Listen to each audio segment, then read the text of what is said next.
terdapat lebih kurang 12 NGO yang telah memberi bantahan kepada saya berhubung tentang projek ini. Sekejap lagi saya akan terangkan sedikit sebanyak overview tentang projek ini, yang mana projek ni akan dilaksanakan oleh satu pemaju.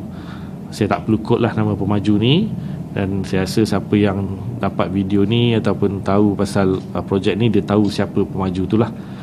Dan perkara ni telah dibangkitkan sejak sebulan yang lepas, apabila ada wakil-wakil penduduk memaklumkan kepada saya tentang projek pembangunan inilah. Dan apabila saya meneliti projek pembangunan ini, saya mendapati projek ini adalah satu projek yang mengambil masa yang begitu lama, melibatkan tentang 14 blok, lebih daripada berapa 6,000 unit tak silap saya, yang mewakili tentang ataupun mengambil ada tanah di kawasan sekitar Batu Muda. Dan apabila saya tengok dan saya kaji, saya bincang, bantahan yang dibuat oleh penduduk ni sebenarnya ada 3 perkara.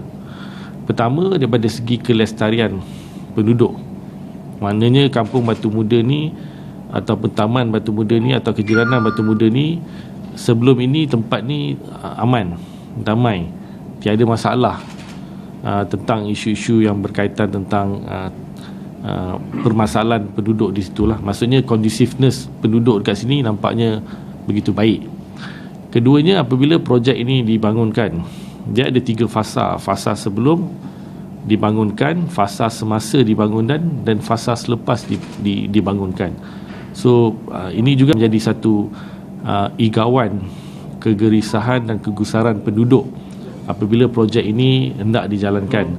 Kita pasti dan kita tahu projek ini akan mengambil tempoh yang lama dan akan menjadi satu ibarat malapetaka lah kepada penduduk-penduduk di sekitar ni, disebabkan trafik yang begitu tinggi, dan akan ada satu proses pembangunan yang akan menjadikan ganggu kacau untuk penduduk-penduduk, especially-nya daripada segi lori-lori besar daripada persekitaran, dan juga kemungkinan akan melibatkan tentang harta benda yang mungkin akan merosakkan apabila projek ini dibangunkan. Itu yang kedua.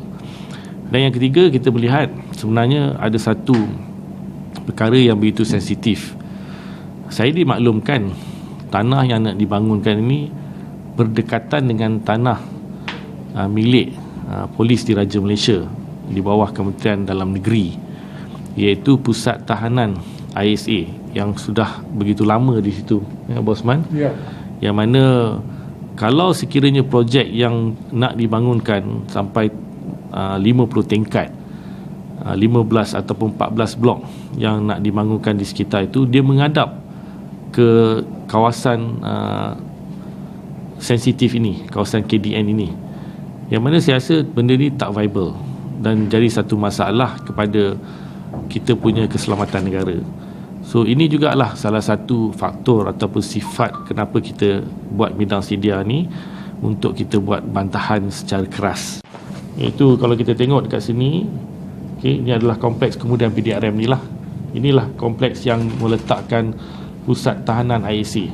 Ramai orang tak tahu sebenarnya ni Pusat Tahanan ISA. Nota bantahan ini ataupun memorandum bantahan ni kita akan hantar kepada 5 pihak. Yang pertama, kita akan hantar kepada Yang Amat Berhormat Perdana Menteri. Itu yang pertama. Yang kedua, kita juga akan hantar kepada Yang Berhormat Datuk Zuraidah Kamaluddin, itu Menteri Perumahan dan Kerajaan Tempatan. Yang ketiga, saya akan hantar juga kepada Yang Berhormat Tan Sri Insinyur ataupun Town Planner Anwar Musa, iaitu selaku Menteri Wilayah Persekutuan, itu bos saya di peringkat kementerian.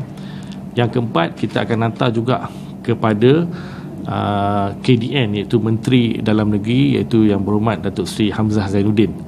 Dan yang terakhir, kita akan hantar kepada pihak Dewan Bandaraya, iaitu Datuk Bandar Kuala Lumpur. Kita nak memastikan supaya projek ini kalau boleh diberhentikan serta-merta.